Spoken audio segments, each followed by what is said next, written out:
We made apple cider with our family this weekend and we canned it so that it would be shelf stable and not take up space in the freezer. So, this is the process and what we did. So, we started by washing the apples and then cutting them into half or quarters and cutting away any bad parts. Then we added them to the masher part of the apple press. And so you just throw your apples in there and turn the wheel, and it crushes them up and makes them into smaller pieces for pressing. The next part is the actual pressing. So this one has two baskets, so you can be pressing and grinding up apples at the same time. There's Cider Man. Then we pasteurized the apple cider by bringing it up to at least 160 degrees, up to 185 degrees. If you go over 185, it will taste cooked. So anywhere between 160 and 185. Then we have all our clean jars ready to go and our canner with warm water ready to go. Once our apple cider was up to temp, we strained it a second time into our jars, and got our jars all filled.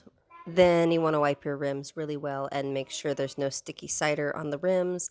Add your lids. We are using 4 jars lids. Love them. Rings to fingertip tight, and then into the canner for 5 minutes in a boiling water canner. If you were doing half gallons, you would do it for 10 minutes. And of course, we need to do a little taste testing with the super tired toddler. And then afterwards, we had a lot of scraps left. So the pigs got some, they shared with the chickens.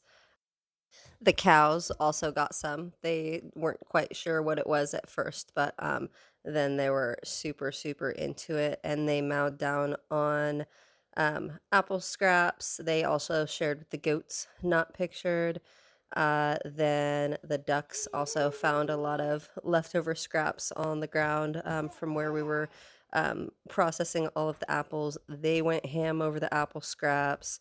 The chickens cleaned up whatever was left. Look at that big, beautiful boy. Handsome. So they cleaned up what was left of the apple scraps, and we ended up with just over 50 quarts of shelf stable apple cider and every single jar sealed, which was awesome. Thank you to the 4 jars lids. Anyway, follow me for more homestead stuff. See you guys next time.